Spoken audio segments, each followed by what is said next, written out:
大家好，我是 Tony。这一集我的 AI 时代，我要分享我保存最久的一张家庭相片，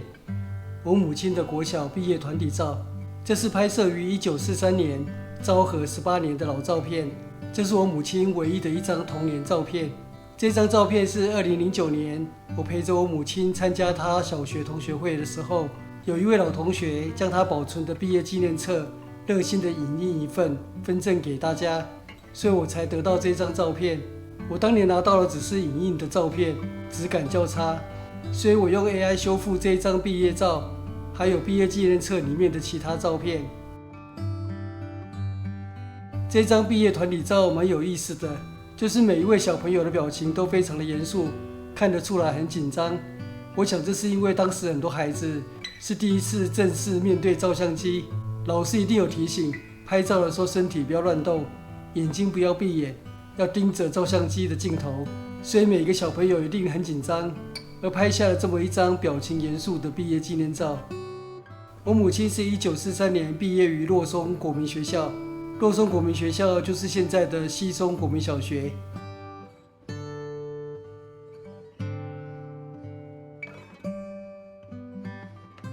为什么改称西松呢？那是因为洛松国民学校的前身就是西松山公学校。西松公学校创立于1936年，1941年的时候改名为洛松国民学校。为什么改称洛松国民学校呢？那是因为在1941年，台湾总督府正式实施台日共学，将台湾学童就读的公学校与日本学童就读的小学校合并改称为国民学校。而从1943年起，台湾正式实施义务6年制的国民教育，所有8至14岁的学童不分男女，都必须接受国民教育。而这项教育改革在1945年改朝换代，被国民政府继承，继续实施6年制国民义务教育。因此台湾现在有很多的百年小学，这就是2个时代、2个政权持续经营的结果。不过现在台湾的百年中学就非常少了，一直到民国56年，台湾实施9年国民义务教育，才开始广设中学。所以我们要等到民国156年的时候，台湾就会有很多百年中学了。民国56年，台湾因为实施9年国教，所以原本的国民学校就改称国民小学，而新设立的初级中学就称为国民中学。我刚拿到这张我母亲的国小毕业照，看了老半天，认不出哪一位女生才是我的母亲。毕竟我从来没有见过我母亲的童年照片，因为我母亲也没有童年的照片，唯一的一张就是这一张1943年拍摄的洛松国民学校毕业照。幸好当年的毕业照还有姓名对照表，所以我才能顺利的找到我的母亲。而这张团体照以及姓名对照表也透露了一些资讯。首先我们可以看到照片中的男女学童比例非常的悬殊，其中女生50名，男生只有20名。可能有人会说，我数了一下，女生只有49名而已。我没算错，因为当时有一位女同学缺席了，所以当年这一班确实有50名女生，而男生只有20名，女生是男生人数的2.5倍。这是因为日本时代男童的就学率远远高于女童的就学率，因为当时不是采义务教育，不是强制入学，而是鼓励就学。在重男轻女的观念之下，有些家庭当然是优先让男生入学。这张图表是1926年昭和初期台湾的儿童就学比例。当时在台湾的日本籍儿童就学率已经达到 98.2%， 而台湾原住民儿童的就学率也达到 71.8%， 但是台湾汉人的儿童入学率只有 28.4%， 主要是因为女童的入学率低，只有 12.3%， 而将平均值拉低。男童的入学率只有 43%， 也就是将近一半的男童已经入学接受教育。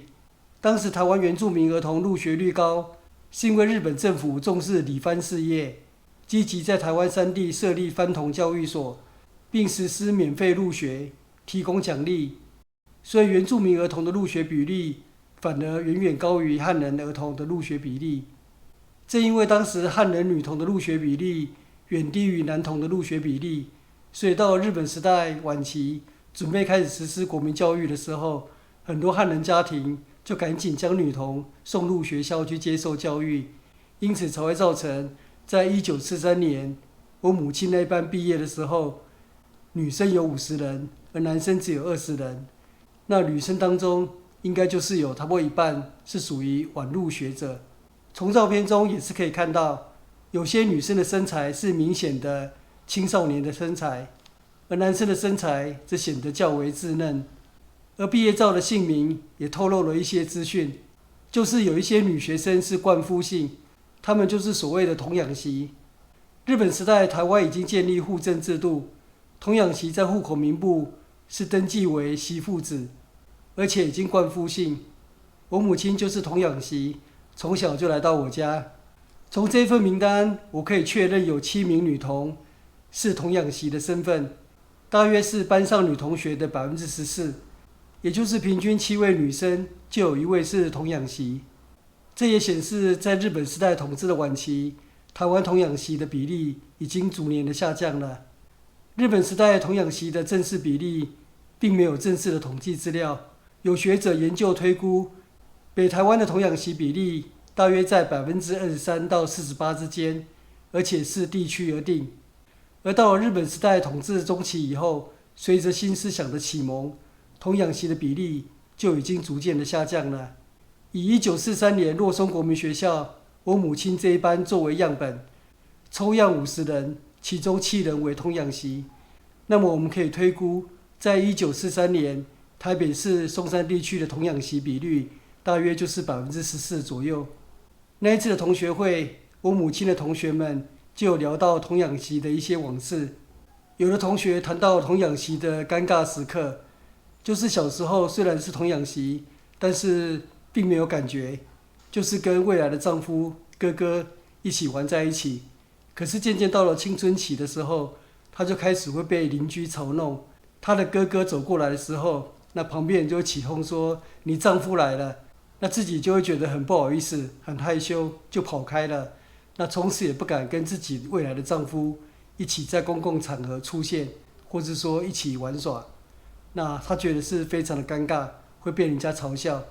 另外也有人抱怨，当童养媳连一个像样的婚礼都没有，就是到了某一年，年纪到了，那吃完年夜饭，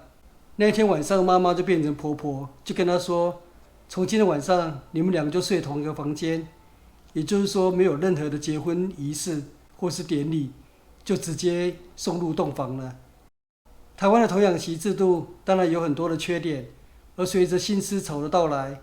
童养媳的制度就渐渐的被时代淘汰了。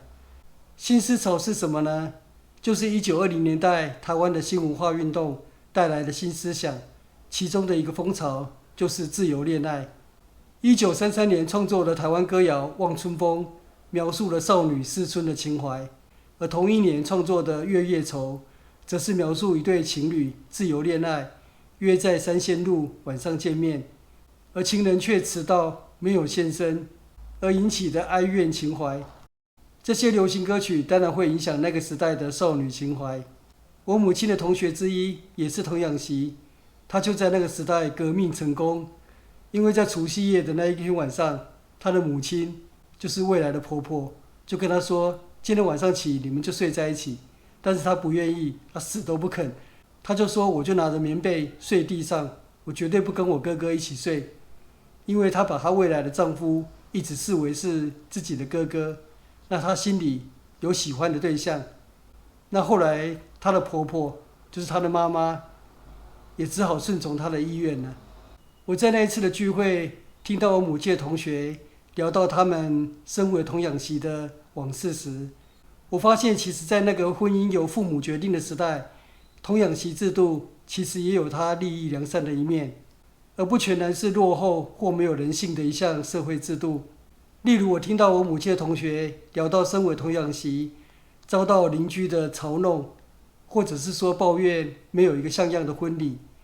那甚至有些人爆料跟老公根本没有感情，就这样被送作堆。但是我就是没有听到他们在抱怨所谓我们现代人所烦恼的婆媳关系。在现代社会，我们都知道婆媳之间经常处于紧张的关系，特别是如果大家住在一起同一个屋檐下的话，那婆媳之间能够相处得很好的家庭，其实是非常罕见。但是为什么在童养媳的时代，反而比较不会遇到婆媳问题呢？因为童养媳是由婆婆养大的，对婆婆来说，这是我未来的媳妇，也像是我亲生养大的女儿；而对童养媳来说，这是我未来的婆婆，但是也像是亲自把我养大的妈妈。所以婆媳关系就像母女关系，当然就比较不会有日后发生的婆媳问题了。这也是为什么我母亲的同学虽然是童养媳，却能够革命成功。因为对婆婆来说，这是我的媳妇，但是也几乎是我的女儿。那身为母亲，当然会希望自己的女儿幸福，所以当然就会顺从她的选择了。而童养媳虽然从小就离开原生家庭，但其实并不会断绝与原生家庭的关系。一般的家庭如果是收养儿子或女儿，多半会希望他们能够断绝跟原生家庭的关系，最好就认定我是他们唯一的父亲或是母亲。但是童养媳不会，因为童养媳的原生家庭就是未来的亲家，媳妇回娘家也是正常的社会风俗，所以童养媳并不会断绝与原生家庭的关系，而婆家也希望跟亲家维持良好的关系。所以我母亲虽然是童养媳，但是她并没有断绝与原生家庭的联系。我记得我小时候也常跟着我母亲回娘家去看外婆还有舅舅，我跟我表哥也都很熟悉，那这就是一个例子。所以我认为童养媳制度在当时的社会环境是有它利益良善的一面，因为那个时候女孩子大约16到18岁就嫁人了，所以其实待在原生家庭的时间并不长。对原生家庭来说，如果有看到一户好人家，那么我把女儿送去当童养媳，其实她只是早10年或12年出嫁而已，但是她可以及早去适应那个家庭，适应婆媳关系。毕竟那个时代的女生待在原生家庭的时间其实是蛮短的，大概只有10几年吧。她待在婆家的岁月远比待在原生家庭的时间长得多了。而女儿即使当了童养媳，她还是可以经常回到家里来探望父母。当然大家不要误会了，我并不是在歌颂童养媳这个制度，而是说每一个制度所以能够存在或流行，一定有它时代的背景跟社会功能。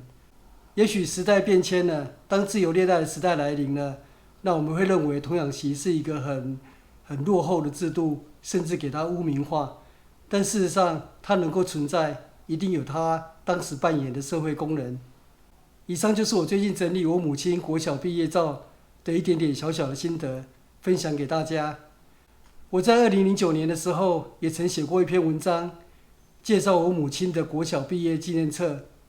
当时也有写到我母亲这一代所谓的昭和世代的情怀。这虽然是17年前写的文章，不过我认为还有一定的思想内涵，所以推荐给大家。这篇文章的网址连结我就放在影片下方的文字资讯栏里面，提供给大家参考。我今天的分享就到这边结束，谢谢收看，我们下次见，拜拜。